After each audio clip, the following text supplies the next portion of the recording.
We're ready. Sorry.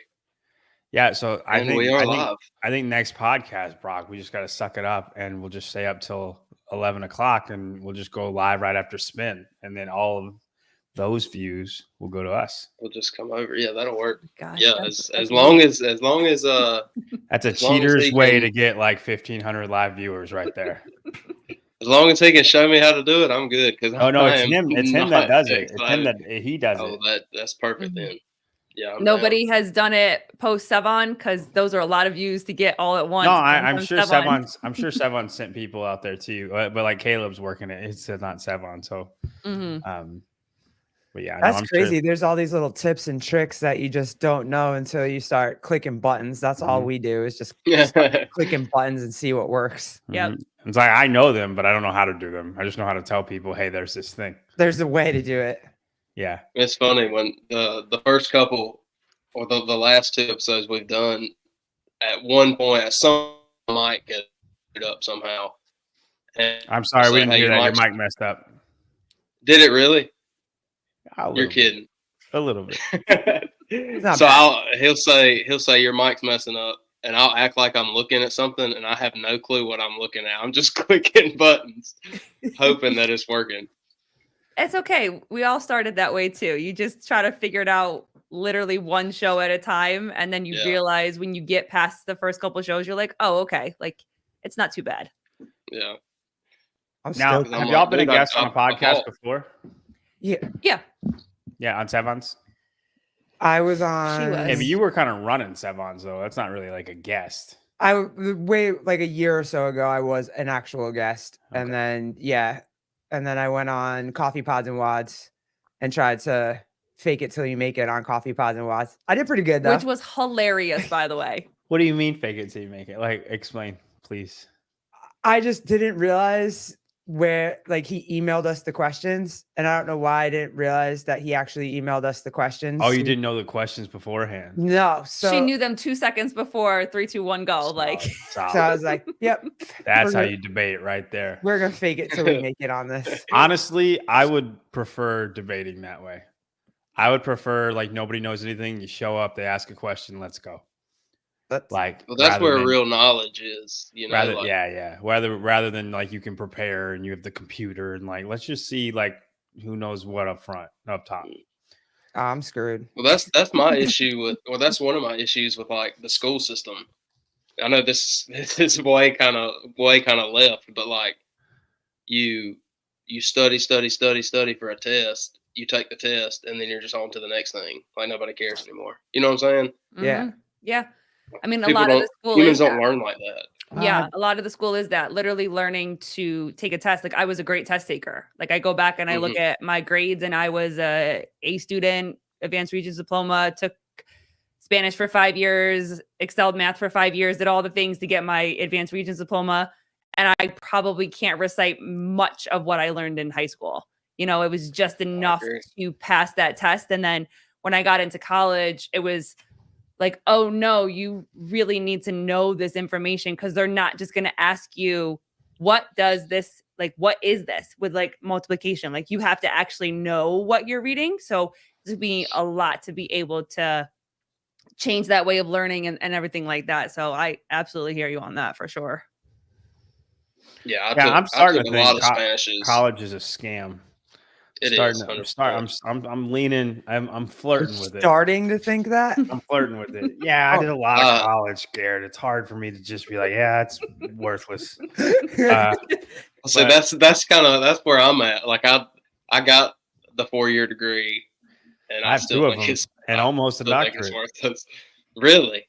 Yeah, oh, that's impressive, dude. I have a biology degree, a nursing degree, and I mean half an optometry degree. That doesn't count, but like I was there for half the time. I remember that. Now you're a podcast sports analyst. Yep. And now I'm just a guy with a microphone. It's amazing. I love it. So much cooler, right? Yeah. Much cooler. So much. Yeah. I wish it paid what I paid for college. Yes. That's why I think it's bogus, is the price of it. Like it's ridiculous. It's such a ripoff. Well, now you can even make your own what your major is going to be. Like Mhm. you can be like, I want to be a major in they them fact checking. So I think that's whatever. Like, worthless. yeah, it's I crazy. I think this is how I'm starting to think about it, and I feel I'm a little bit scared about it because I know Leslie's like gonna not feel this way. So and we're about to have a little girl, so it's gonna be like a big thing. It's not gonna be, Welcome, it's not gonna, welcome to the real it's world. not gonna be a big thing. It's not gonna be a big thing. But unless you're gonna be like a lawyer or anything in the medical field, what is it for? If you major in communications, you should not have went to college. You are just pretty much any of them that's like not a lawyer or an engineer or a doctor, right? Or Mhm. nurse, any medical field, engineer, Mhm. stuff like that. Because like you could do everything. Unlike if you want to be a teacher, you could just get your teaching certificate and then just start. Like You learn so much from actually being in the workspace, and you ask the questions and you see exactly what it is. And not everybody learns the same way. So if you're sticking a bunch of people in college and telling them to read a bunch of information, take a bunch of tests, and then process everything, not everybody learns like that. Like I'm very much a visual learner. Like you can tell me all the things, but I need to see exactly what you're saying. And that's why being a coach is so much fun for me, because I absorb myself in what I'm learning by watching what you do. And like, you know what I mean? So if you're only teaching one way, which is normally what colleges do, people aren't going to actually learn the information. They're just going to go sit in a classroom. Out here, it's trade school. Everybody's getting pushed to go to trade school because you just make way more money out here if you're like HVAC or you can electrical, plumbing, Construction. you just go to school for what you're doing. Yeah. Mhm. Like, And I think that should start in middle school or late middle school, early high school. We're flirting with China if we do that. Just pluck him at 5 years old. Hey, he lifted a hay bale. He's gonna be a weightlifter. They got He's in something weightlifting school pronto. But no, if you taught him, like, I mean, I remember my grandfather used to build. I mean, this is when cars weren't run by computers, but my grandfather would take me outside and show me how to change a tire or change the oil in the car or whatever. And it wasn't me going to school for it, but it was just you were outside doing something with your dad or your parent or whatever. It was cool. Was trade school ever talked about with you guys in school? Like, was it ever an option to go to any sort of like half-day trade school when you were in high school? It was for me. I would say when I was 17, I was going to be an optometrist. Mm-hmm. And then everything was just like, this is what you got to do that. You got to major in So biology. funny. How did you get to optometry? Didn't he tell the story? I thought he told the story. Yeah, he did on our show. But I thought he told the story. That's just like I just want to check somebody's eyes. Like it's fire. It's easy. I mean, you gotta know a lot, right? But like once you know it, it can only get so bad. And then if it's really bad, I just send them to an ophthalmologist. I can't. It's like it's too bad for me. Like if we need surgery, that's not me. That's not me. You know what I'm doing, Garrett? 1 or 2. Oh, okay. Oh, balloons. Yeah. Party. That's it. And I mean, obviously there's a lot more to it, but like your day to day, that's it. Mm-hmm. Right. I'd much rather do that than be like a doctor and then you just got to deal with runny nose kids most of the time, ear infections, like 80% of out of, not in the hospital doctors. It's just kids with runny noses and ear infections. Oh, get ready. That's about to be your whole life. No, I get it. But like that's when I did a rotation, like a regular, I don't know the term for it, but just like a outside of the hospital, urgent care, like an urgent care. Mm-hmm. Yeah. That's 80% of it. It's just that. And that just feels so boring. And I don't know.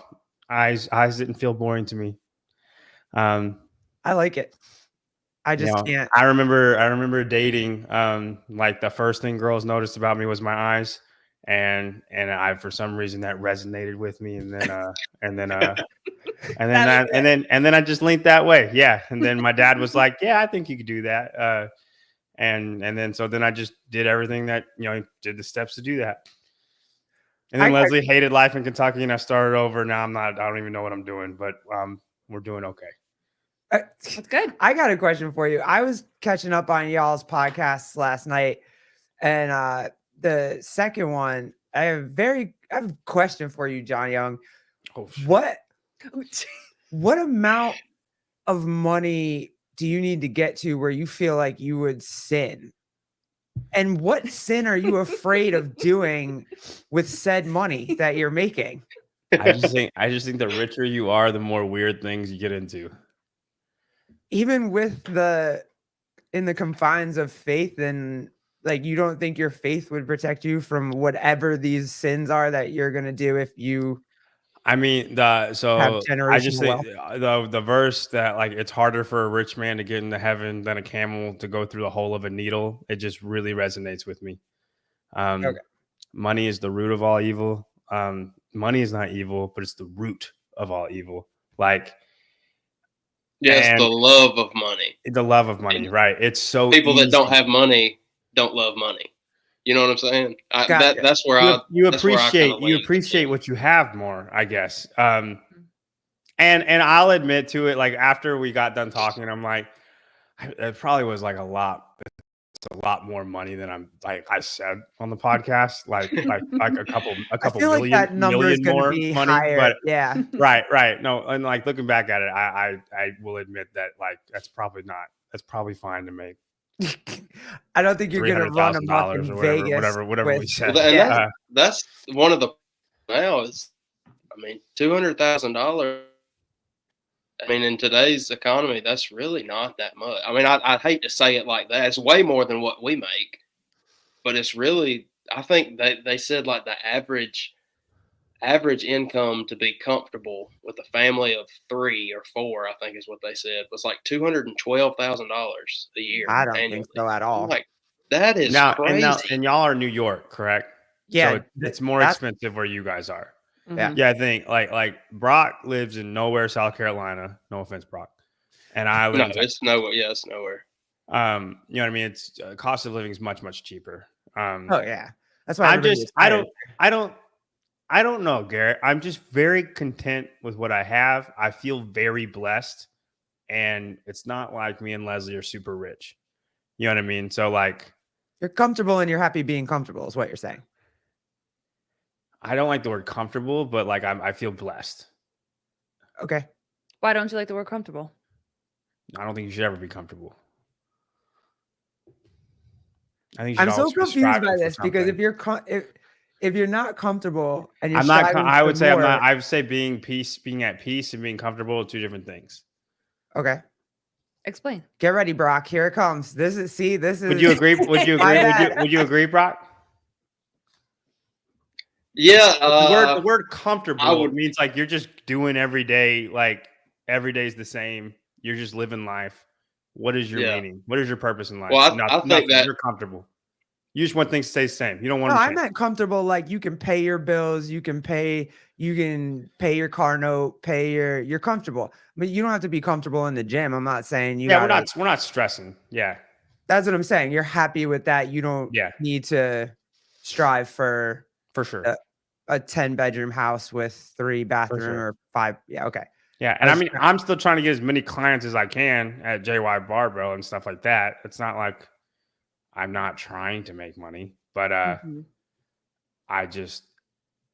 don't want money to run my life. I don't want my life to be about how much money I make. I don't think money is as important as a lot of people do. I don't care how much money people make. I don't. If you made $20,000 a year and some guy makes $1 million a year, I care more about your mobility and your snatch than how much money you make. You know what I mean? I am in trouble. Like, yeah, no, Brock's not great, but but you know what I'm saying? I could care less how much money people make, and I don't know. Maybe I'm insecure about my own self, but I just never want money to run my life. I never want that to be the first thing I think about. I get that. But you're gonna. I think like. Go ahead, Brock. I think, to me, a lot of times the word comfortable to me kind of associates with lazy. I don't know if that's that's kind of where yeah, I yeah, was. Yeah. But at the same time, like I get what you're saying, being comfortable as far as like you don't have to I think I said it last week, the place that I've strived to be at, and it's not just for me, but for my family. Like I want to be to the point where I can, and it sounds silly, but I want to be to the point where I can go to the grocery store, or I can go, just use the grocery store as an example, and I can grab what I want off of the shelves and not say, hey, oh, well, this one, let me see the Best Buy date and make sure, you know what I'm saying? Like not, and by no means are we struggling or we poor. I'm not saying You don't that want at there all. to be stress associated with money. Right. Yep. That's that context of comfortable. I agree 100%. But I'm like John. I don't know if it's like athletic background or a pride thing or a man thing or what, but I associate comfortability with laziness. And I don't think you meant it that way in either. It's just that word right, no. rubs me the wrong way. Yeah, it got him. And I'm good. with you there. If something is wet and somebody says that's a moist towel, like it just you know what I mean? Like it just rubs you the wrong way, right? No. That's how comfortable Good. feels for me. Yeah, okay. No, I'm good. That's fine. We don't got to go there. I That hate was that. tough. He went there. I hate that word. But I get it. there's no difference in the two. It is right, it's the but ick. it's just I get what you're saying. let's call it something else. Like you know what I mean? Yeah. So do you guys believe that it's important to have conversations about money? So I'll give us for an example. Like I grew up having a very bad relationship with money because I came from a poor family. So it literally was like watch my mom work as hard as she could at every job. She took every job. She was gone all the time and we never were ahead. We literally were always struggling and all this type of stuff. So getting into our marriage was very, very difficult for me around money. I had a very bad relationship with it and wanted to follow the same suit without being able to understand how her and I were so different. So when we made a promise to each other in marriage, we were not going to let money be like an issue in our marriage. We would talk about it, but it wasn't going to be a problem in our marriage. Do you guys feel like it's important to have conversations with like we had conversations like about money? What kind of savings account we were going to have, who had money where, who was that kind of like. Yeah. I don't know if I don't know what if it's just like where you live or anything like that. It wasn't a question for me and Leslie to have the same bank account. Like it wasn't. There was no like I'll have my money, you'll have your money. Like, but it wasn't even like a thought. You know what I mean? Leslie knew that she was going to make more money than me. She knew that when we decided to move, I was going to have to start over. My financial is not stable at all. You know what I mean? She knew that, but like she made enough that it didn't matter. And then all we and obviously I absolutely, I think you should talk about money. I think you should talk about everything. I think there's not one thing you should hide from your spouse. And I'm guilty of omitting things for sure. But I still think it's you absolutely should be ready to talk about anything and everything. So maybe talk is not the word that I meant. Do you guys fight about money? Maybe that's more of the question. Like, do you guys ever fight about money? Yeah, we've argued about money before. But mostly just I think we don't need things. And she thinks we do need things. And I mean, and then we end up getting those things. It's not like it's fine. Like I honestly I don't care for the argument enough to keep it up. But like if we argue about money, like I'll get real hot for like 30 seconds and then I'll apologize for being hot and then we end up getting whatever she wants and then we move on with her life. That's basically what happens. Smart man. And she's having your baby. So that's just going to become a regular occurrence. But okay, I will say this though. And this would fall in line with like a biblical marriage is like the husband's the man or the head of the marriage, is that she knows and she will say so and she agrees full-heartedly 100%. Like if I say no, the answer is no. Like if it's not an argument and I'm straight up like, no, we're not doing that, the answer is no. And she knows it, she takes it, she accepts it. Like she knows the final say is with me. And I know that might scratch some people the wrong way. But I don't know if we've ever had an instant where I said no. I was gonna say, is there something that there's like, I mean, I really don't. I don't think other I've than ever. her safety, like that's the one thing I always say. She's like, way more safe than I am. Yeah, I was gonna say probably. But if you have good conversation, if you're able to communicate well with each other, there really doesn't need to even be a hard no anywhere. You know, right. And I don't think I've feel. had one. Maybe a third corgi. Maybe she's asked about that, and I was Yeah. like, absolutely not. But she knows. But it's important. It's pets. that we have 2 corgis, girl. But I want a puppy so bad. And I said no. Garrett doesn't say no to me much, but that's the hard no. I'm like, I just want a puppy. She's like, no. What about you, Brock? Like having another kid. Yeah. It's awful. So Brock just had a kid, by the way. He just I had know a we were talking did. before you got So if she wants another kid, are you gonna give her a hard no or a hard D? Yeah. Well, I've never said no to that before. So I don't know, because I don't know. We'll He's cross enjoying that bridge his new baby later right on. now. Yeah, I'm enjoying it right now. Yeah. I'm sure that and the Destiny, she'll tell you, and I'm not throwing shade by no means, but she's hard pregnant. Like she's a handful. Love her to death. Yeah. Yeah. And she just, I mean, it's just her body. She gets sick a lot, which that's just the way it is, you know. But I mean, that has nothing to do with. I mean, I joke with her all the time, but that doesn't have anything to do with us not having any more. She's the one who brought up that she was done after this, and then I was telling them right before the show, right after she had her, she looked at me and she said, "Well, that wasn't that bad this time. We could have another one." I was like, "Nah, we can.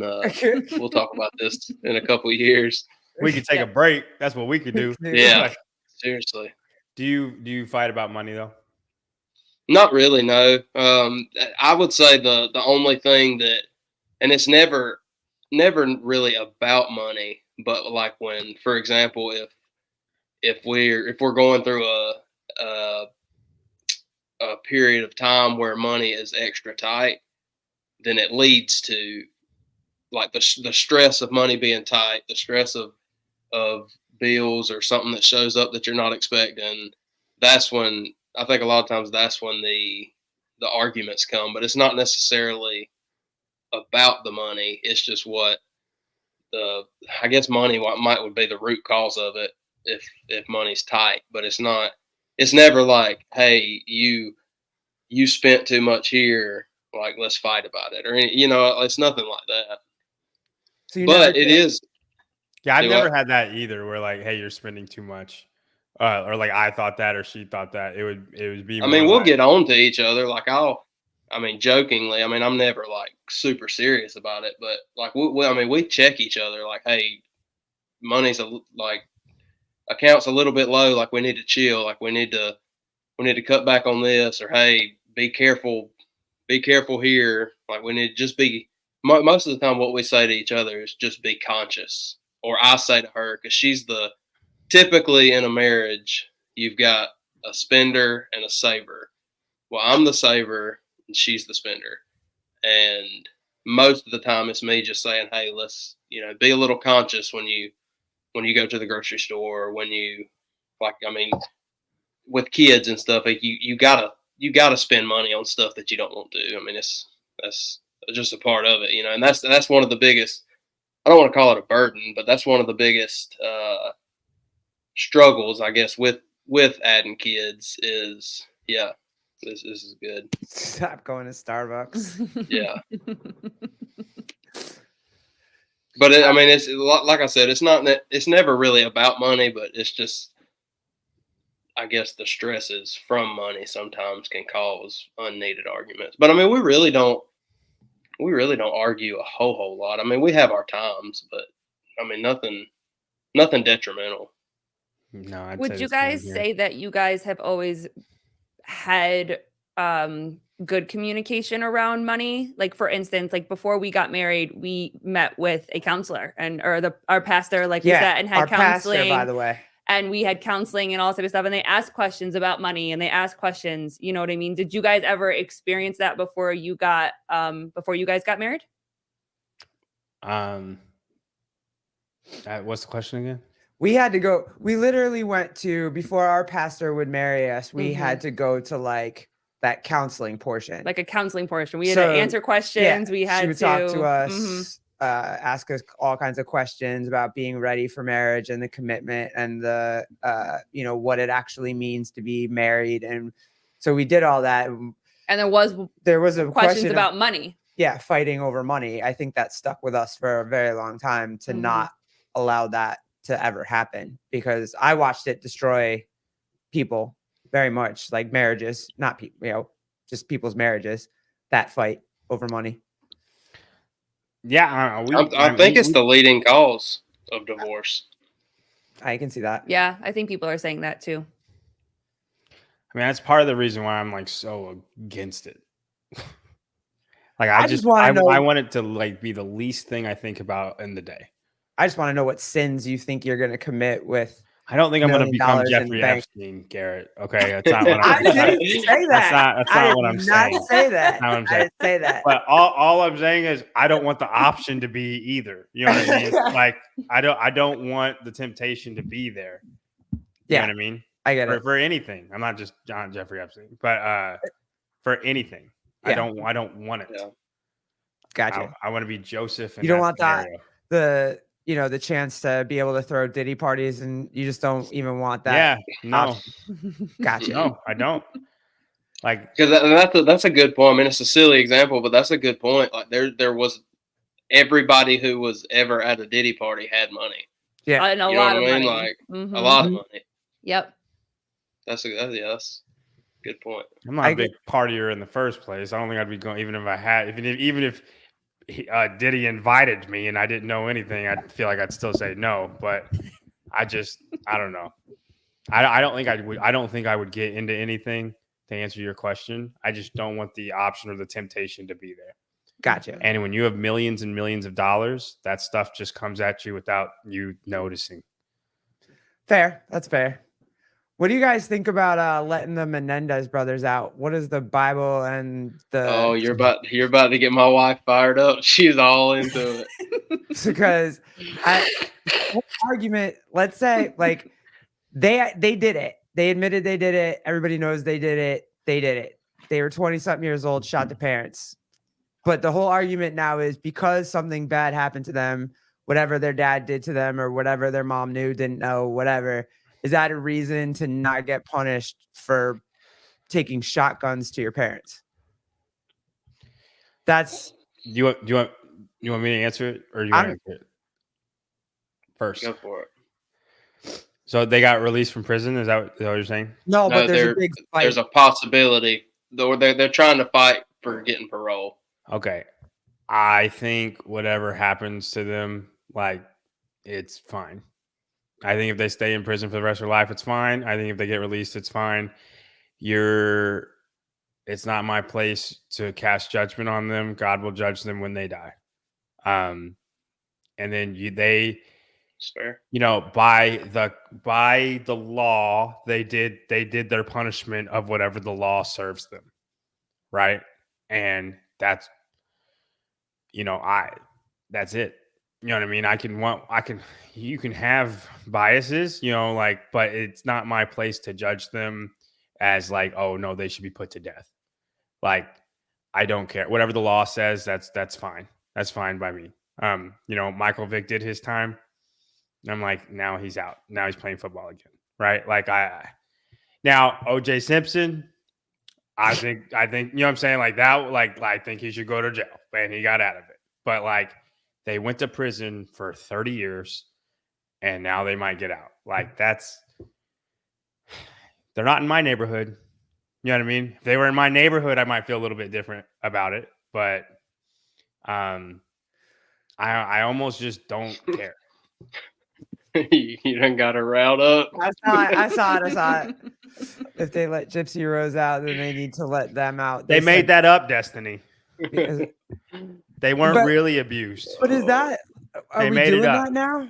Because then anybody that has a difficult childhood. Well, you know what I'm talking about, Kevin. I'm gonna rinse you up real quick. You don't stop it. What were you saying? No, I was just saying. Well, is it because now I'm confused? Is the law like judgment by man? Like when you set laws, like, hey, you commit murder, you have to go to whatever your sentence is, like jail. Like, isn't the law like our judgment put on people for doing certain things? No, I don't think we should judge anybody. I think we should immediately forgive everybody because that's what God would ask of us. And then God will deal with their judgment. So you don't think we should have jails? Nothing. No. I do think we should have jail, but like it's the judges and the jury's place to judge their penalty. It's not mine. Oh, okay. So you're never going to be a juror, huh? No, I mean, if I am, then it's my job. It's my duty. If I have jury duty, like then for sure. And I'll be like, I think they did it. And then it's the judge's place to put the penalty. That's how the law works. Like it's just I'm not in that position. So I feel like whatever they get, that it's what they deserve. You know what I mean? If it's proven they did it, whatever the judge thinks, that's fine. It's God's place to judge them. It's not mine. Okay, fair. I'm down with that. I mean, I still don't think they should get out, but I'm down with that. And to be fair, Destiny, don't yell at me. I do think that Gypsy Rose should have stayed her ass in jail too. So I'm equal. You're against Gypsy Rose, girl? I'm not against her, dude. But dude, Gypsy was straight tortured. Okay, like the Menendez brothers made up that story. First off, okay, so I don't believe that of the Menendez brothers. Like I think they got what was coming to them. I think Gypsy Rose was essentially tortured her whole entire life. Okay. You don't think fair. That? But what are we going to do though? That's my question. What does the morality biblical clause say? Like how tortured do you have to be as a child to be able to commit murder and have it be okay? You can't. It's never okay. Well then, no, sit your ass in jail then. Like that's... Destiny, do you not think you would be crazy if your mom put you in a wheelchair when you weren't supposed to be in one and made you paralyzed for your whole life and tried to make you think that you were paralyzed? Made you eat out of your stomach? Hey, but you remember those kids? You remember those parents that had be a little twisted too. You remember those 12 or 13 kids that were tortured in their house by their parents? They were emaciated. They were like, they had no new clothes. There was crap all over the house. It was gross. There was adult children still in the house, emaciated. Like, do you remember that story? I forget where it was like 13 kids they had in this freaking house, and they never went to school. I don't remember exactly. They never they didn't eat. They were allowed like a box of cereal between all of them. It went on for the oldest kid was like 20 something. So it went on for freaking ever. They didn't shoot their parents. One of them escaped, got out, told the cops, and then the cops came and saved all of them. So like at what point, like what's the line on abuse as a kid that now you get to go buy shotguns and I don't think you have the license to sin because of somebody else's sin. Okay, that's where I was going. Regardless of it. And I get that's a terrible, terrible, terrible thing. And I'm not going to say, and like if they went off and killed their parents because of it, and like their parents were torturing them their whole life, like I mean, Gypsy Rose is a good example. Yeah. I don't blame her for that. I would probably do the same thing. Like, I'm not saying that I wouldn't, but it's still not like, okay. You know what I mean? Honestly, the Gypsy Rose example is kind of like a perfect scenario as far as like if I think it was okay, like it's not okay. You should never be allowed to kill somebody. She went to jail for 10 years and then got out, and she's still able to live her life. That's kind of a beautiful story. Okay, I like it. That's fine. Okay. I think it's the context of it too, though, because you've got like if it's like pure self defense versus like if you're being abused and you're like you mentioned going and buying shotguns, well, that's premeditated. So if you're being abused in the moment and you're fighting somebody off and there's a gun laying on the ground and you grab it and kill them, like that's, you know what I'm saying? That's Yep. that's 100% self defense. But if I'm getting abused at home and I go to the store and buy shotguns and come back and kill my parents, that's murder. Okay. You know what I'm saying? Yeah. Yes. Yeah. In my opinion. And if that's really the case, Destiny must not watch the Netflix series Brock, because they made up that story. Anyway, if that's really the case, like their dad was like that. I mean, whoever watched it knows what I'm talking about. I saw it. Yeah. We've watched them all. And like that was really going on. The right thing to do if you're them is just to drive away. And they were old enough to do it. That was my point. And don't come back. You know what I mean? So, they got the idea from a movie. Whatever. Yeah, and then after the fact, you're going and you're spending all this money like nothing ever. Like you're playing the victim, or not playing the victim. I'm sorry. You're acting like you're running from it pretty much. And then all of a sudden, it comes out that you did it, and now you were being abused and blah blah. You know what I'm saying? I'm just starting to wonder if our morality is a little off. It's like if the person is found to be a victim and they do something like that, as heinous as that, do we just say, "Oh, poor baby, like it's okay"? Like you know, I just don't think you do that, because there's a whole bunch of people out there that were abused most of their childhoods that did not run around and shoot their parents and molest other people or do horrific, heinous things to other people. Yeah, no, I agree completely. So I just didn't know if there's a morality clause, or if we're getting a little lax on our morals or anything when it comes to stuff like that. So, what do you think? You think Menendez should have we should just kill them? No, I don't believe in the death penalty at all. So they should just be in prison for the rest of their life? Yeah. Okay. Yeah. You went into the house, shot your parents.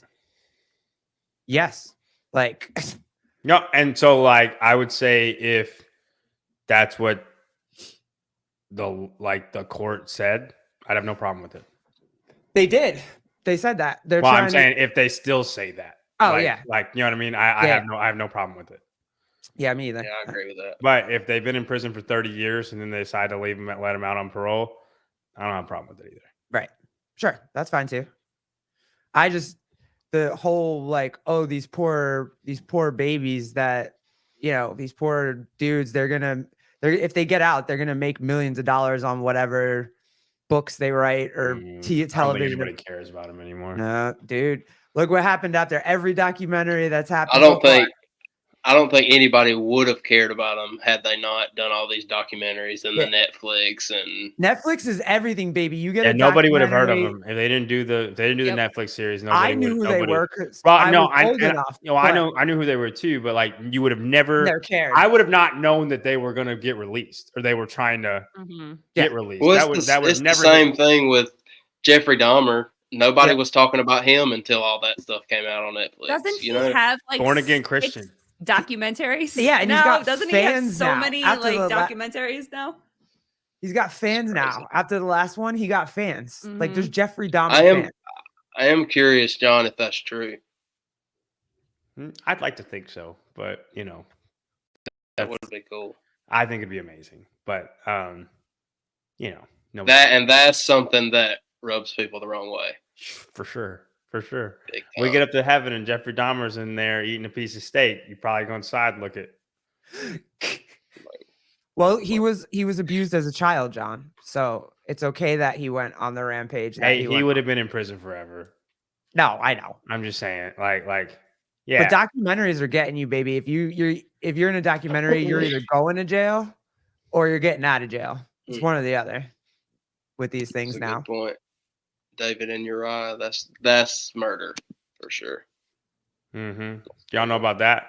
No. So, do you know who David is? What genre are we talking about? The Bible? Are we talking about? Yeah. Okay, yes, that one. Okay, gotcha. Okay. Yes. What do you know about David? I like this. We can just small talk for 40 minutes about Menendez and Jeffrey Dahmer, and then we'll give a quick 10-minute Bible lesson, and then we'll have another 40 minutes about Charles Manson. Like it's like I'm fine with that. No, tell me what do you know about David? Just tell me the verse, and then It's not a verse. It's not a verse. It's a story. Well, tell me the part of the story where we're going. Where are we going? All right. So David was a king. Okay. He was the king of Israel and a great king, like the best king. Everything he did was great, anointed by God. Okay. This is Old Testament too. It's way before Jesus. Okay. And he worshiped God. He prayed to God. He was very like just everything about him is perfect. Okay. But he had this one little thing that like he struggled with, and he saw this girl and she looked kind of good, and she was taking a shower from where he could see it because he's in his mansion of a castle. Okay. And what do they call it, Brock? They don't call it a castle. What do they call it? A palace. Yes. Like he's out on the balcony looking at his empire.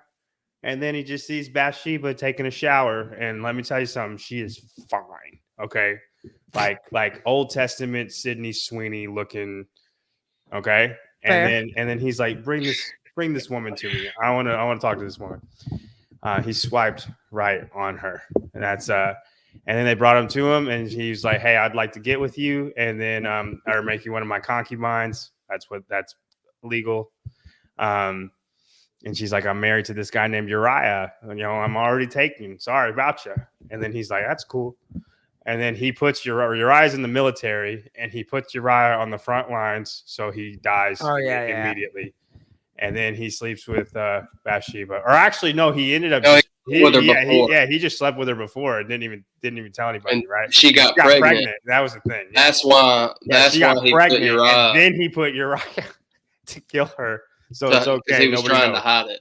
Baby daddy drama. Mm-hmm. Okay. And this was like the greatest king of all time. Like has wrote all of Psalms. Not all, but like 80% of Psalms.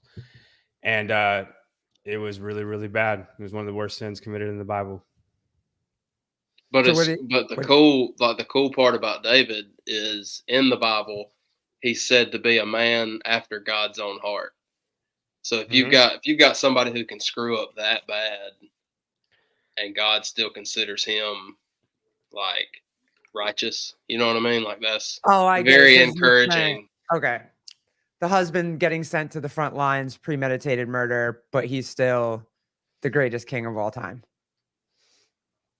Are we doing a forgiveness thing? So like, no, what I'm saying is like, even though David committed this heinous sin, he was still after God's own heart. Like God thought of him in that way. And like what I'm saying is people like Jeffrey Dahmer can still be saved. Like can still look after God. And that's beautiful.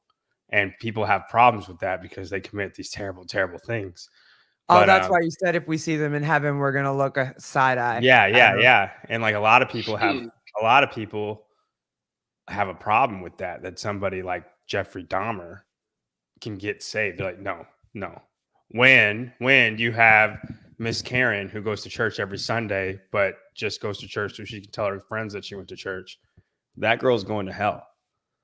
And Jeffrey Dahmer might be in heaven, and people cannot wrap their head around it. But I think it's amazing because all you have to do is just be after God's heart or ask God into your heart and have that true relationship, like mean it and actually like have that relationship, it doesn't matter who you are. It doesn't matter what you've done. So can't that lady that just wants to go to church and tell her friends, is there like what? I mean, what's the true relationship then? What does she have to do to have a true relationship with him? Pray, read. Like Jesus is not in her heart. You know what I mean? He wants to be, but she is not asked for that. I'm like, when I say like she goes to church, I'm saying she's going to church and just it's just some like what she does on Sunday. Like that's her excuse to be who she is for the rest of the week. And like she's not really saved. And like and that's the person that like Colleen, you've probably had a lot of interactions with is people like that. And like they're not true Christians. And I'm not like trying to cast judgment on everybody at all. But there are so many people like that are not going to be in heaven, even though they think they're this great thing, because they don't have a real relationship with God. When I say a real relationship with God, it's not like you have to jump through all these hoops. That's what I'm saying with Jeffrey Dahmer, is because if you watch that documentary, he's all of a sudden saved in the last episode. I couldn't get through it. Oh, okay. That's fine. And like whether that's real or not, who knows? But it absolutely can be. And like a relationship is just asking Jesus to guide you in your life, like asking him to be in your heart. That's whatever you do in life, it's to please him. It's like your purpose in life is to spread the word of Jesus. That's it. And like nothing else matters. If Jesus is at the forefront of your life, there is nothing else that matters. That's why I'm so afraid of money, because money can take that spot real quick. Well, now I can see why people are confused, because if Jeffrey Dahmer can say sorry in the last episode and go to heaven, but the little church lady not saying sorry. There's a hard difference having a true relationship with God and just like saying sorry. That's not it. It's just saying there's nothing you can do. Like nobody deserves heaven. Nobody. Mother Teresa does not deserve heaven. There is nothing you can do to earn heaven. Everybody's deserving of hell. I deserve hell. Like one sin you deserve hell. Your distance from God. The only thing that can stop that and be a bridge to heaven is Jesus. And like that relationship with Jesus, and like you know it if you have it. Like it's if you like that's your ticket to heaven. And the thing is, it's free to everybody. It's not this hard thing to have. It's free to everybody who wants it. They just have to ask for it. And I like to think of it as as far as the sin aspect of it. If you've got if I've got this bottle of water, if I put I don't know 2 cups of motor oil in it, it's contaminated, right? But even if I just put 1 drop in it, I'm still not going to drink it because it's still contaminated. You know what I'm saying? Like just because, even if it's got 1 drop of poison in it versus half a gallon of poison in it, I'm still not going to drink it because there's poison. Does that make sense? Like it's still, the whole thing's still bad, you know? So like that's how it is. That's how sin is. Like and we're born sinful. I mean, you don't have to, with my son, I don't. Yes, it's and that's what is referred to like with when people say the flesh, like your flesh. Well, like I don't have to tell my son to, or how do I word it? Like I don't have to teach him to throw a temper tantrum. I don't have to teach him to, like earlier, my wife told him to do something and he looked at her. She said she was feeding Baker and she was kind of in and out of sleep while she was trying to feed her. So Brooks has this toy. It's like a merry-go-round almost, and you hit the top of it and it spins on the inside and makes a it's ton loud of noise. as hell. Oh my gosh. Not so even she from told music, him, just by hitting the top no, of it. My good gosh. So loud. Yep. So she told him twice. She said, "Don't do it again." And he looked at her and he grabbed it and he hit it like 3 more times. Like he didn't get taught to do that. You know what I'm saying? He's getting taught the opposite, but that's his human nature. And he's Gotcha. 2.5. You know what I'm saying? Yeah, absolutely. I just don't know how you get, I guess I'm confused on the way, well, however you guys were taught religion or whatever. I guess I'm just confused on the way you get the motor oil out of the bottle. Jesus. Like, right, but I know that's the Sunday school, the simple answer. But it is simple though. Like it's it's the simple gospel. Like that's why he came and that's why he died on the cross. When he died on the cross, it took all the it gave oil me the from everybody. opportunity. I've got the contaminated bottle here. This is the clean bottle. It gave me the opportunity to choose this bottle, but I have to choose it. You know what I'm saying? Like I can still hold on to this dirty bottle, but him dying on the cross gave me the opportunity to have a clean bottle. I know that's a silly example. No, I got you. I just don't. I guess what she's saying is like I don't understand the criteria to get the clean like bottle. You could just be like, I choose the clean bottle. No, I mean, if I go to church, still go on and do whatever you want. If I go to church every Sunday and pray at church and read the scripture and listen to the pastor's sermon, and then I just go home, did I not do enough? See, that's what That's is what I'm nothing hearing. you can do that's enough. And like you can be saved and never go to church. You can be saved and like it's not, church doesn't save you. It's just, so I guess I just don't know what the criteria is for being able to get the clean bottle. You just ask Jesus into your heart, but you mean it. And like when you mean it, you want to change like almost everything about you. Everybody, like, and I don't say that for you. I'm saying that that's how everybody is. Like, it's because you don't want to sin, and like you run away from it. And nobody's perfect. Like I still sin all the time, but like there's a hard guilt from it.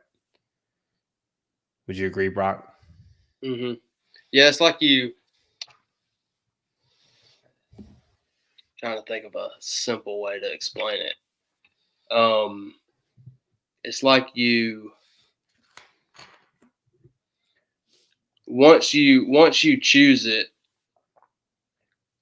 he does the rest. Like I know that it's hard to understand, but it's like you feel his presence over you.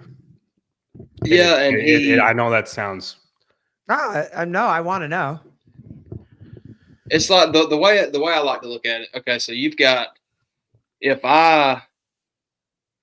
kind of takes a couple steps forward, but if I tell you that I can snatch 300 pounds, what's going to make you believe it?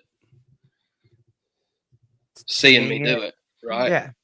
So if the person goes to church every Sunday and tells you that they go to church every Sunday, tells you that they're a Christian because they go to church, not because they go to church, but they tell you that they're a Christian. They tell you that they're a follower of Jesus.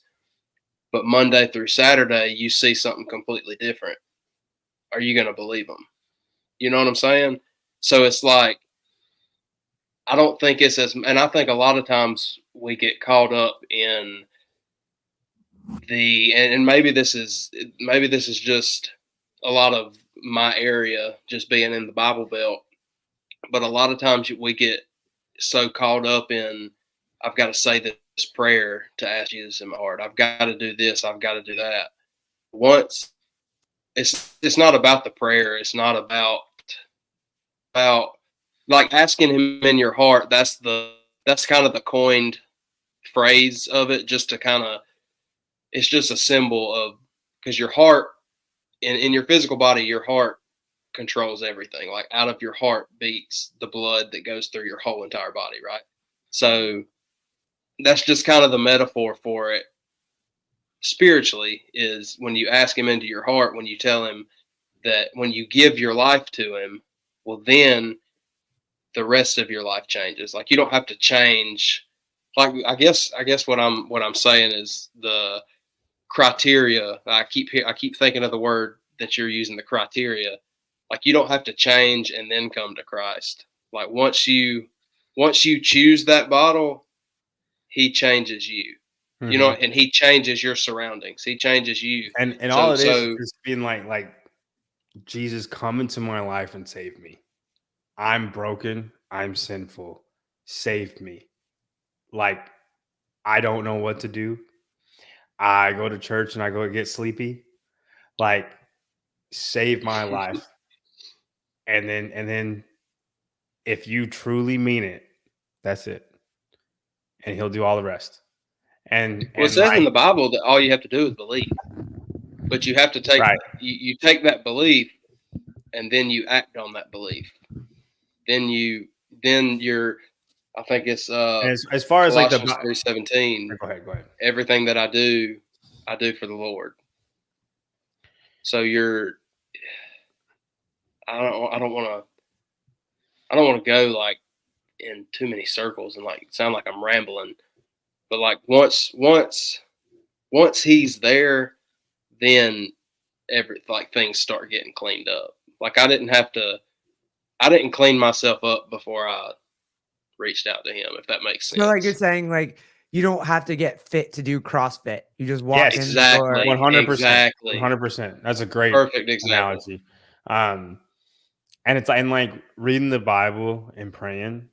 The reason why those two are so important, and like why you hear that a lot, like, oh, I read my Bible and I pray, I'm good, right? Like, that's our only way of communicating with God. You know what I mean? Like, you're gonna read the Bible, and then whatever you read is it's going to put something on your heart that you're going to think about, and God is going to have a hand in that. Jesus is going to have a hand in that, right? Like, I gotta pull this up. And then praying, like, if you're praying, you believe that God hears your prayers and he wants to listen to them. He wants to answer them. It might not be how you think it's going to happen, answer them, but they will be answered. This is interesting. It's about having source energy in you, God, and extending that energy out into the physical realm. Every religion is an interpretation of that source energy, God. I'm gonna disagree. Yeah, that feels real holistic. Yeah, that there's the first thing that comes to my mind that sums that up is John 14:6. I'm the way, the truth, and the life. Nobody comes to the Father except through me. So that's one way to get to God. That it's not energy. It's not vibe. It's Jesus. It's Jesus. It's not a vibe. And so if I took that the wrong way, I guess reiterate that in the comments. But I mean, this sounds like karma. Yes. Sorry, I saw that. I wanted to pull that up. No, go for it. I don't know. Don't look at me. I don't know. I'm trying to figure it out as we go. I know I feel like we're rambling a lot, but like, no, you're not. It is simple. It's just, it's confusing if you don't get it. Like, but the second you have it, it's the simplest thing in the world. So I might have asked you this last time we were on, when we were talking about this. You guys use the phrase, call him into your heart. Can you explain what that means? Yeah, I mean, Brock kind of like already hit on it. Like, that's the thing, the coined phrase. You just ask Jesus into your heart. But like he said, like, your heart, it's what pumps all the blood throughout you. It's your your heartbeat is what your heart. That's what runs your body. Like, is your heart. Your heart stops, your body stops working. Right. Gotcha. So like, it's just asking. It's just believing in Jesus. You believe that he's the Son of God. You believe that he died on the cross for your sins, and that you want to live to serve him. Like, he's he's your God. And for instance, if Jesus is your God, you worship him, right? Like, so he's above everything else, yes, everybody else, yeah, above your wife, above your kids, yes, above yourself. He's yeah, above everything. everything. So he's the one and only value that you have for yourself, for your life. Yeah. I get it. I think we were just always taught that I think the word that, because we're doing like words that hit you, but to serve him, to serve Jesus, we were always just taught that doing that means going out, being a good person, treating people the way he would want you to treat people, helping, being a good spouse, being a good boss, being a good worker, being whatever it is. And that was your way of serving. It's so just, to me, it sounds like you have a different definition of that. And I'm curious. I think that's a part of it. Absolutely. That's always what I was just told. If there's more to it, it just sounds like okay. But like how you read that off is like things that you should do, right? And like, I think if like you don't. No, I do them because I want to do them. No. Yeah, like, I know. I got you. But like that stuff just happens without you trying. Like it's I think so fast that can get misconstrued into like doing works. And like as serving, and like I did all these things, like I'm a good person, right? Okay, you might be a good person, but is Jesus in your heart? Like it's not the same. There can be very nice people. I think that's not what I'm understanding, is because, like, again, somebody that to them feels that the way that they can worship and they can be true to God and Jesus and everything is to go to church every week, to be kind to people, to do all of these things. But then you're saying, but that's not true connection. That's not what saves you. Yeah. Yeah, that's not your salvation. That's why we're not getting your salvation. That's why I don't understand. That's to me a good way to put it. Good things, but that's evidence of salvation. Like that's not in itself. It's not. That's not what saves you. Right. That's so me just being a good person is not enough for me to get into heaven. No. Yeah, y'all's stuff is difficult. It's really not though. Like you just have to believe in Jesus and that's it. But like, man, I just read it differently then, or like we were taught it differently, or if maybe it is just a different like kind of. Again, I asked you what church you were. Like what church you go to the last time. You didn't want to tell me, so I kind of don't have it. Like, is it me? Yeah. It's like, and that's fine. I don't care, but it just doesn't. That doesn't. I don't know. That's not. That's just not what we were taught in our church with our. It's hard for me. Like I don't get it. It's like because in your version, no one's going. Like there's no like none of us are ever gonna get there because everything is just.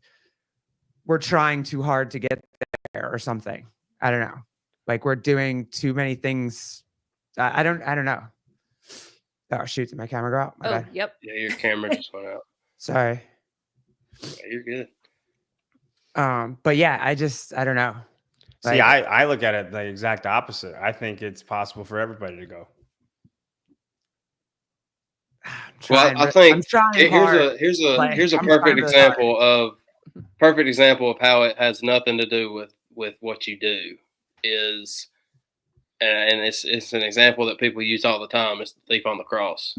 So when Jesus was crucified, there was a guy on his left and a guy on his right. And correct me if I'm wrong. I don't know. I can't remember which side is which, but let's just say the guy on the left side, he's sitting there telling Jesus, if you're, and along with the guards that are up under the cross, if you're the Son of God, why don't you save yourself and save me?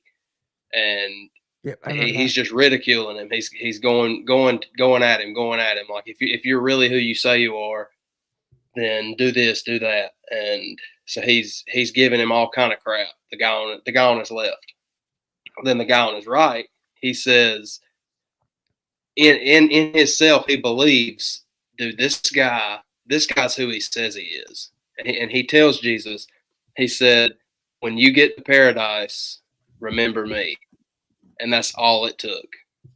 He died on that cross. He didn't get down and he didn't start going to church on Sunday. He didn't get down and go give his money to the church. He didn't come off of that cross and go help the old lady across the street. He died. He just believed that Jesus is what he said he was. Exactly. That was it. Okay. But again, that doesn't on the flip side of that just believing, that doesn't give you the excuse to go do whatever you want to either. You know what I'm saying? So it does go. Like you don't truly believe if that's what you're like prerogative. Yeah, no, if you're gonna believe it and then go run around and be a dick, then that doesn't count. I'm assuming it doesn't count.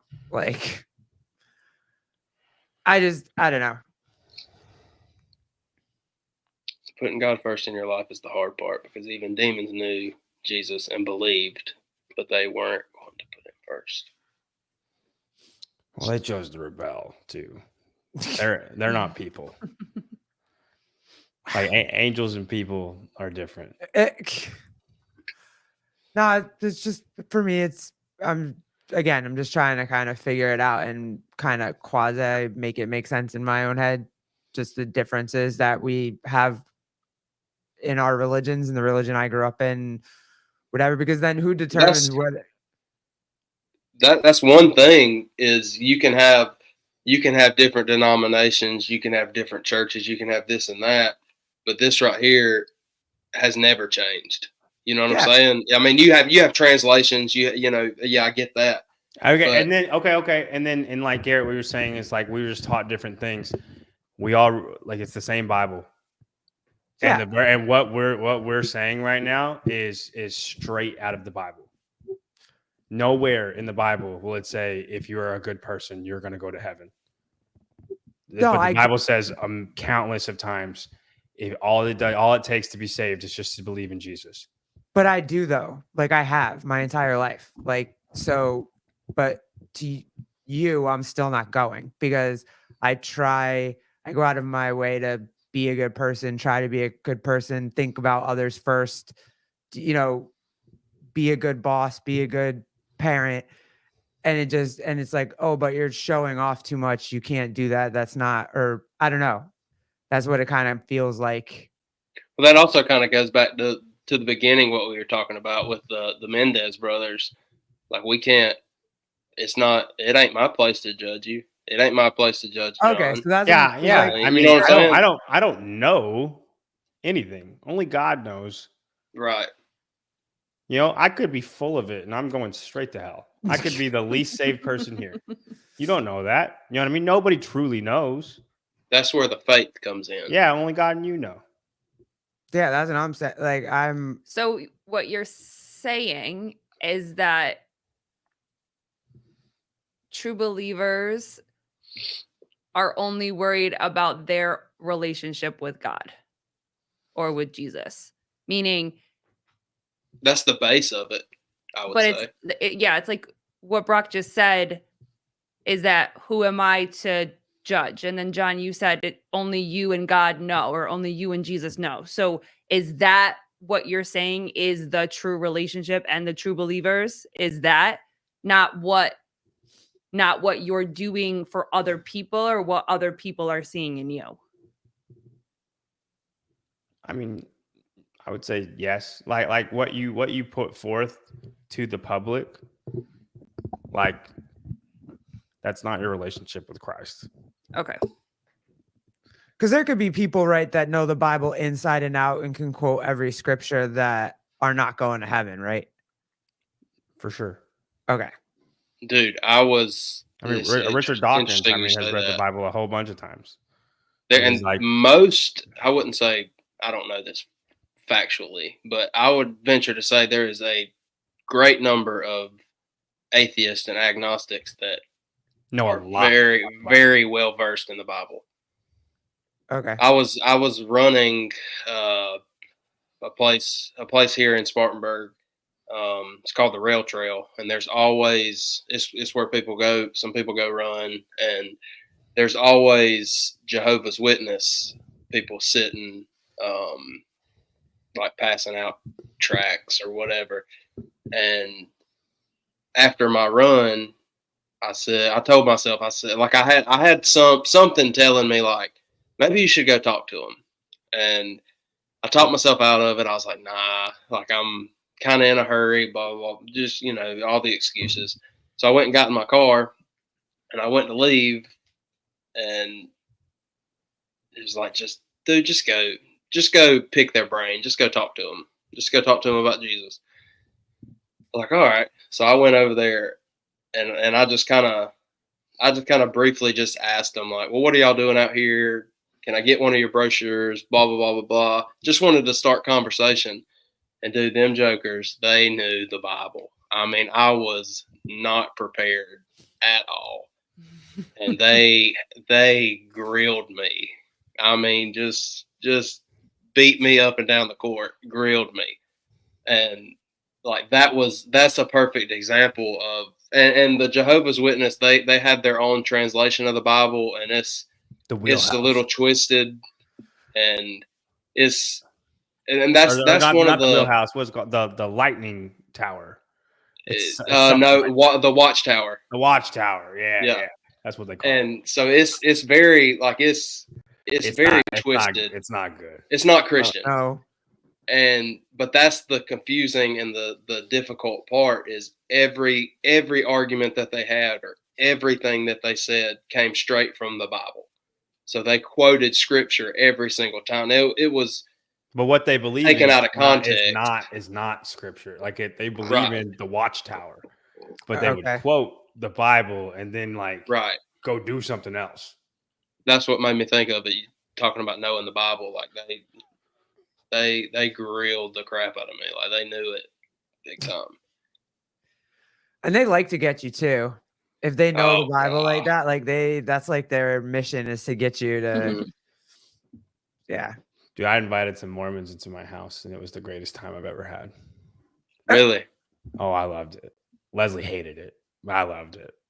Are they like friends of yours, or were they knocking on your door? No. They just knocked on the door. I'm like, yeah, come on in. I'll give you some water. Jeez. Here, let me get. Hold on. Let me get the good book out. Let's sit. Let's sit down. Let's sit down for a minute. You got the Mormon book on you? I don't know all the Mormon book, but we'll see. Well, and that was something that it really convicted me, because I was like, dude, you were not prepared. Like you were not prepared in what you should. I was on a high during that moment. I was in a very I was reading every day, a lot. I had a lot of time on my hands. If the Mormons knocked on my door today, I don't know if I would let them in. But at that moment, I was feeling real good, real confident. We were rereading a lot. That's awesome. Now, question for y'all. Always. From being, did y'all grow up north, New York? Yep. What is, because obviously the culture, like the Southern, being in the Bible Belt, churches on every corner, stuff it's different up north in New York. I've only been once, and I just went to the city, so I know everywhere is not like the city. But what's something from y'all's perspective, and it could be recent, it could be in the past, what's something that you have noticed that from the church or from Christians there, or people who claim Christianity, what's some things that has either pushed y'all away or pushed people away, or that you've seen kind of not represent Christ well, if that question made sense at all. Do you want me to go? You can go first if you want. I can go first. So I grew up upstate, and I grew up in a church. I grew up in a Lutheran church. I got baptized, christened.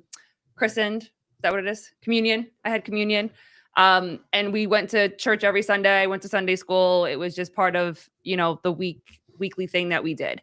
My mother was very much involved in the church, volunteered a lot, did all that kind of stuff. But then I had a family member who was very strong, either born again Christian or I think they were born again Christian. And he really started to be pushy about his religion. So I think I had a falling out with religion when I experienced my first death. So my aunt had cancer and she had a transplant, and then the transplant was successful, but then the cancer came back and we watched her die at home. She had hospice, wanted to be home.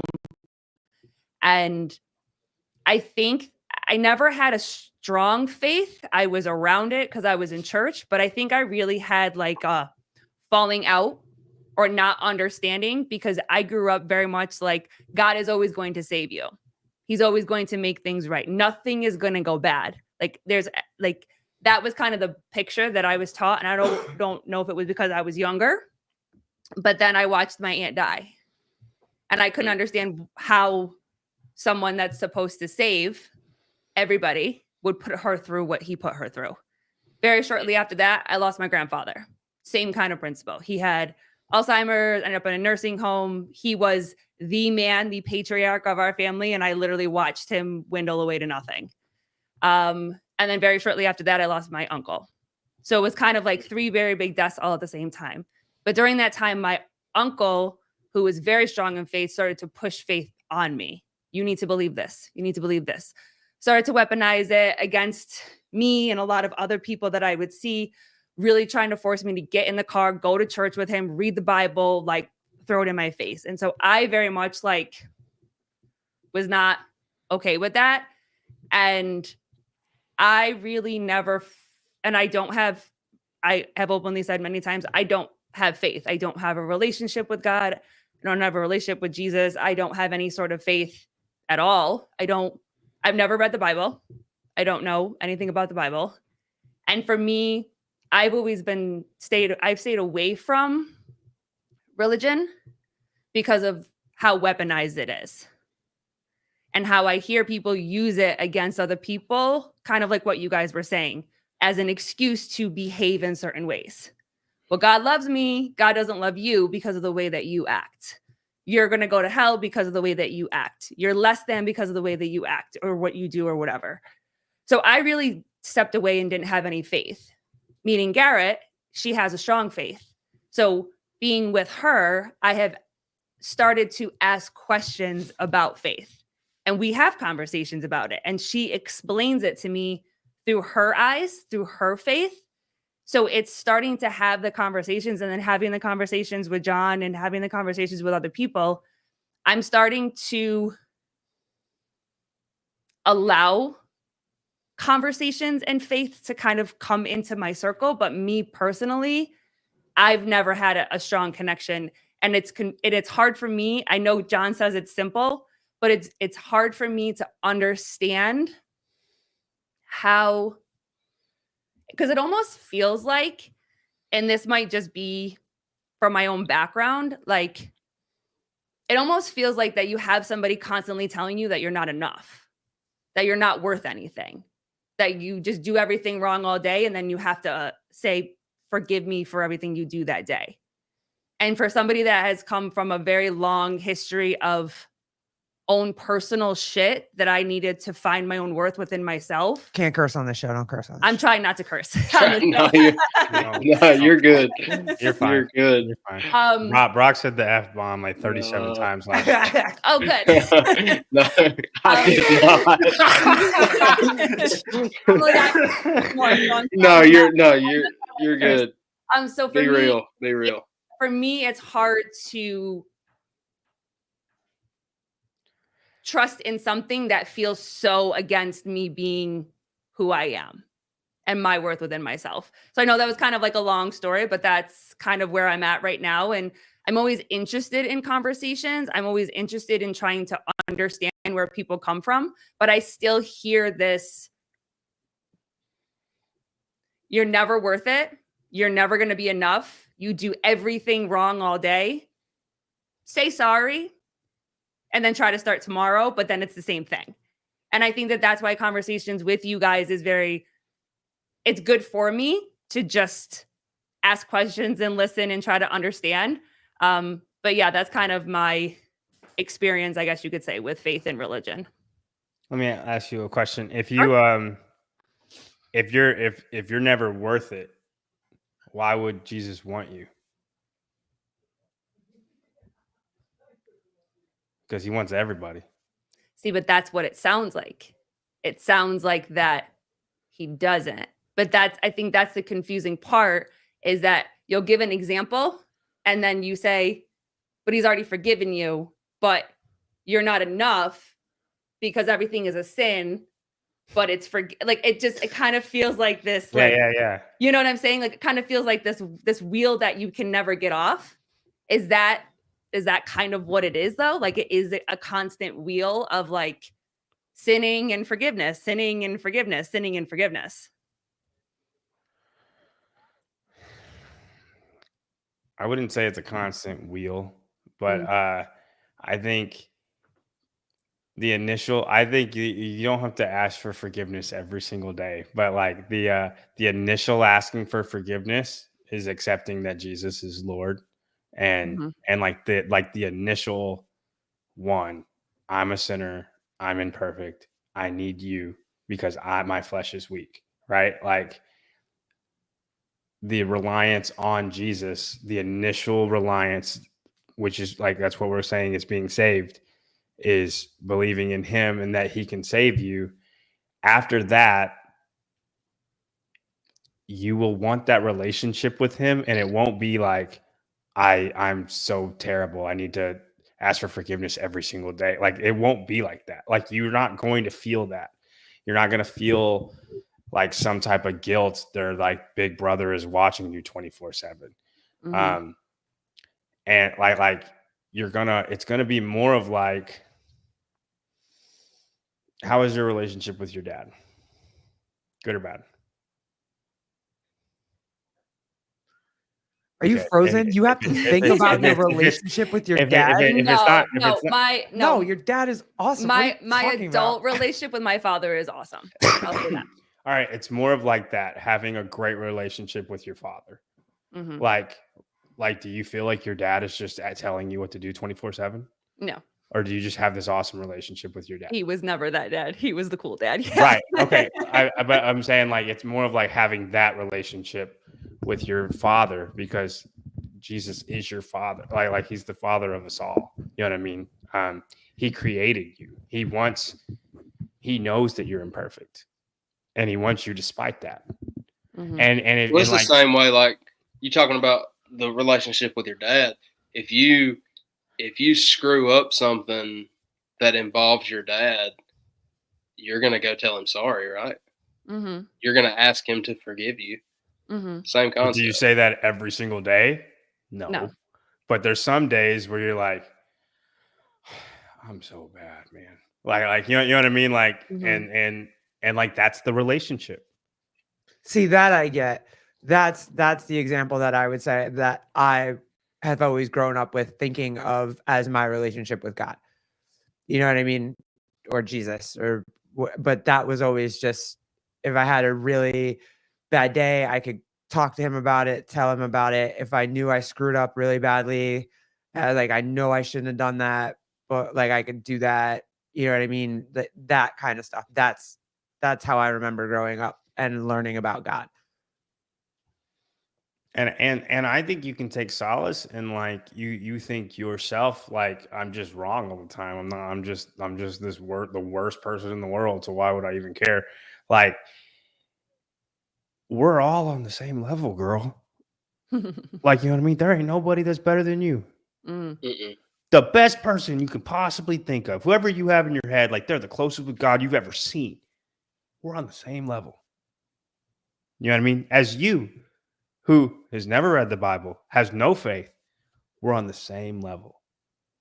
God wants you just as much as he wants. Honestly, he probably wants you more, because the people that he has, he's got them. You know what I mean? Yeah. Go get those lost sheep, and baby. he wants that relationship. He wants that relationship so badly. And I'm telling you, it's akin to if you have a really good relationship with your father, except he is freaking God, which is wild, right? That's pretty cool. But Crazy. That was. Hold on, I had another question. I know Hold you on. do. I'm letting you get your. I'm letting John rope you in tonight, and Brock. yeah, this is the most I've ever heard you talk, Colleen. Well, Brock asked the question, and I told Garrett before we got on, I was like, any questions that they want to ask, they can ask me. When you say that you know that God will always save you, Jesus will always save you no matter what.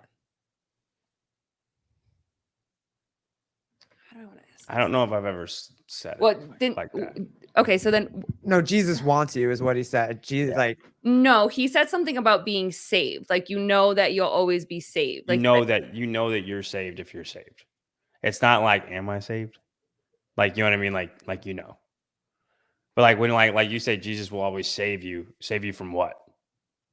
yeah, that I think that was gonna be my question, but maybe I heard you wrong. Okay, so it's I've heard you say that a couple times, but like it's a weird way to put it because like Jesus saves you. Period. There's not Jesus always saves you. Like you're going to have bad things happen to you. It's not, the world is full of sin. You know what I mean? Like even if you're not bringing sin into the world, you live in a town where 20 million people are bringing sin into the world. Like, you know what I mean? Like it's and like bad things are going to happen. It's the world, right? We all have free will. Yeah. And if we didn't have free will, what's the need for God? Why create us? Then we're just puppets, right? He wants you to choose. You choose if you want him or not, right? So like but that's why sin's in the world because we have free will. You know what I mean? And you know, there's not always good people out there. Yeah, that's true. And God wants those bad people too, but you know, they don't want him. it's a test. You got to pass the test. No, I'm just kidding. It's just kidding. Don't. It's just kidding. Well, babe, did you want to answer? Because Brock asked us both. Did you want to answer too? And Brock, kick in if you want to, man. I feel like I'm talking like a lot. No, you're good. You know, you look like, you know, you set up this dungeon for yourself. You know, I want you to be able to talk. I'm beside an empty crib. I'm in the nursery. No, Garage gets a little chilly at night. Oh, it's cold here now. It definitely got cold here now. I think I'm rocking at like 73 right now. Oh, geez. Too hot. That's hot. That's too hot. Yeah, no, I always grew up with religion. You know, I got a little crazy and wild in my 20s, so I got away from it for a little while. And then how old are you guys? I'm 43. Colleen? 34. Okay. So I got away from it. Brock's the baby. Oh yeah? Are you the baby? I'll be 30 in December. Oh, never mind. I thought you are the baby, but I thought you were like a lot younger than I was. I was gonna say, watch, he's not even 30 yet. Still in his 20s. I just turned 30. Nice, man. Nice. Baby. You got all that energy. Yep. Yeah. Not with a brand new baby. True. Not anymore. I lost it about 2.5 years ago. Yeah, you're right. The first one gets you every time. Oh, John, man. get ready. I can't wait, John. I'm so excited for you, bro. I can't even tell you. You know, like a lot of people have said that to me. It scares me. I'm like, I would rather you just let me live my life and not It's hard, dude. It's awesome. Let me just figure it out. You're gonna be great. You will figure it out. You'll be great. You will figure it out. I was that mom that read every book and possible. the Lord will save you. Everything. You will figure it out. I'm just gonna put my analytical brain on it and not read anything. Yeah, don't do it. Don't do it. Don't do it. Don't figure do this it. out by No. myself. Nope. No, it's better to have like we talked about before, between college and experience. It's better to have conversations with people that have already been through the experience than reading these these damn books that tell you like all of the things. Brock and I were talking about that before, like wake the baby up every 2 hours, like let that damn baby sleep. Like, Yeah. so, but go ahead, babe. Oh, no, nothing. I really didn't have anything that deterred me from religion. I mean, I guess the biggest thing for me was always the conversation about, being a lesbian and going to hell. So then I got a little pissed at religion for a little while, but I came back to it afterwards. It's built in me. I've always believed, we want to say that, but yeah, there was some trying times there in the early 2000s, and that, it was just like, God hates gay people. So, well, I hate you too, whatever. But I grew up, got over it. If he hates gay people, then he hates people who lust after women. He hates liars. He hates, you know what I mean? If he truly hates gay people, then he hates anybody who's ever sinned. That was our first episode. Yeah, that was our first I don't know if you watched the first episode at all. Way to do your homework. Good. Yeah. I'm just kidding, Brian. No. But yeah, so that was really, I think it was more of a political situation for me than it was that I really just didn't like God anymore. I think I was like, well, I have to go with this side now because, it's the gay side. So I gotta go fight for my people. And then it was kind of like, oh, y'all aren't really my people. So I go back over to my people.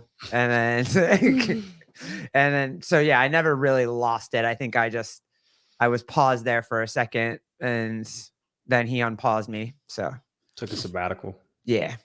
It took a minute for me to be stupid for a little bit, and then turn back around. Yeah. Well, it's one of the things they use against everybody. It was, again, weaponized. It was weaponized against. Weaponize it. I mean, it doesn't matter what you watch, what you see, what's on social media. It's still completely weaponized in so many different ways. Because I never would have thought we could have had this conversation. You know what I mean? Different sides of the tracks, not really. Well, everybody, you guys, I have a different belief than you guys, I guess, a little bit, but then Colleen doesn't really know any of it. So, but to be able to sit down and have a conversation like this is pretty fire. And to be honest, like that's one of the reasons, not one of the reasons I wanted to, but I mean, I want to show people that, like, just because we may disagree on a few things, like, we can still hang out, like we can still be friends, like you don't have to, like we talked about at the beginning, I can't judge anybody. John can't judge anybody. Neither one of y'all can judge me. You know what I mean? Like everybody's flawed. Unless it's fitness. I'm gonna judge the fire out of you on fitness. Fitness, yeah. Different topic. No, yeah, sports, absolutely. Absolutely. But I think that I think that's one of the reasons why I like having these conversations, is because I can ask questions and you guys can ask me questions, and I don't feel like I don't feel like you guys are pushing your beliefs on me. I think this is a genuine conversation of like, hey, I heard you say this. Can you explain this more? This is my background and where I've come from. And if you're able to have a conversation with somebody that is different than you, then I think that more growth actually happens. And I think more knowledge is actually shared. I said this to Taylor the other day. I'm very new also with taking the political goggles off too. And so Taylor's very good with me when I ask him questions about politics and what he sees and whatever. And I think that if we're unwilling to give somebody else a little bit of patience that doesn't believe the same thing that you believe, I think they're missed opportunities to be able to actually have genuine conversations with each other, because I don't feel any pressure of like leaving this show and feeling like that you guys pushed your beliefs on me. It's more of listening to what you guys are saying and trying to understand what you guys are saying, and you guys asking me questions and us asking you guys questions to just genuinely just sit down and have a conversation, and we can have another one. And we can have another one after that. Yeah, I just had more questions. I have more questions. Just the middle part of the conversation. I hope we do. Yeah. Yeah, for sure. Yeah, and I agree completely. And I mean, I feel like I said this on our first episode with like my first show with you guys is I think the church has done such a disservice to the gay community as far as like wanting to reach y'all or talk with y'all or anything, rather than there's like so much judgment and so much, like Colleen said, like you're going to hell. It's not, it's from a place like I feel like especially like, you know, like 5 years ago, like or, you know, 5 or 10 years ago, and you know, and I feel like there was a couple awkward parts on our first episode, but like it's just because I think this is a sin doesn't like, I mean, Colleen said it perfectly. Doesn't mean we can't have a conversation. And like, I have no judgment on any of y'all. You know what I mean? Y'all don't have, again, it's the same. If I have sex outside of marriage, like it's the same. And I don't feel judged by you guys, but I feel like the church has done a big disservice towards, except in fitness. except I'm in gonna mess you up fitness. in fitness. I'm gonna judge you in fitness. And I feel sorry for that. I'm upset that you have to go through the things that you've had to gone through, Colleen, because it just chases people away instead of embracing them.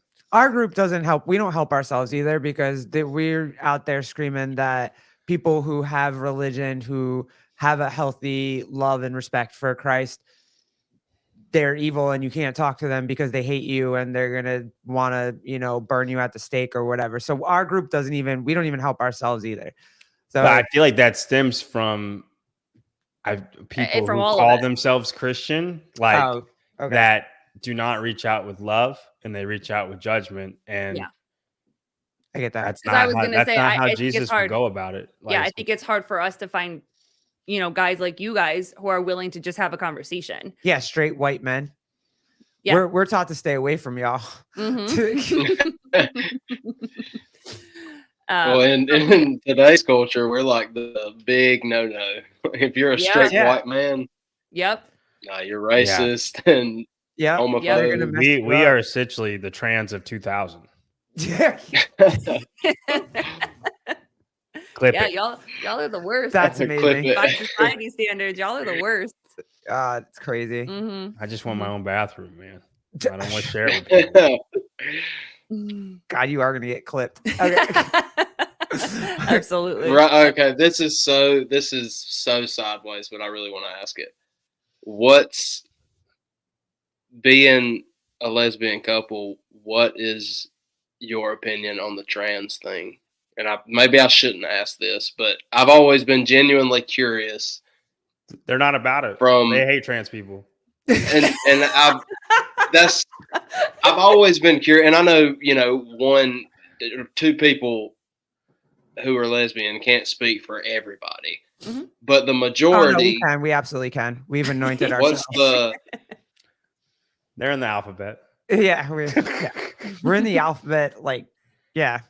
Well, what do we always say? We say that if you're an adult, you have to. If you're an adult, you deal with whatever you're gonna have to deal with. Go for it, as long as you're not hurting anybody or, you know, being crazy. Like, do it. Go for it. Have a good time. Children, not about it at all. Even a little bit. Don't want it in our schools. Don't want our son being taught it. Just want him to be a kid. Go have want fun. books that like have stuff like Yeah, that. I mean, and they're bad. These books are bad. They're bad. They're very They're bad. bad. Mhm. And they're in the freaking libraries. Yep. In elementary schools. Yep. Like, what is going on? And That's the craziest part for ridiculous. me is that when you go to these board meetings, because parents have the right to stand up and talk and ask questions at these board meetings or whatever. And the one I never forget is this father went up and got one of the books. I think his children were in middle school.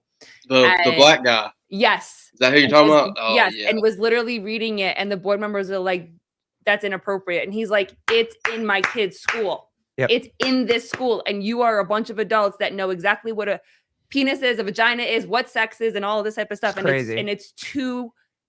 It is inappropriate for you, but it's in my child's library in school. That for me is like, that's, yeah. So kids, absolutely No. not. If hormone you're blockers, hormone no. blockers, all that. Changing bodies, no. None of Mhm. that. If you're an adult and you feel like that you have, I just wish that it was taken more seriously. And what I mean by that is that there's time. Like you can't just say one thing and then immediately the snowball starts to, fall into place. I think that because from the stories that you hear, because I have seen transition stories that they feel like are successful, and I've also heard detransition stories too. The number one thing is that it's the acceleration of the time from when the first thought or the first time they say, like, this is how I feel, and then how they get from here to here overnight.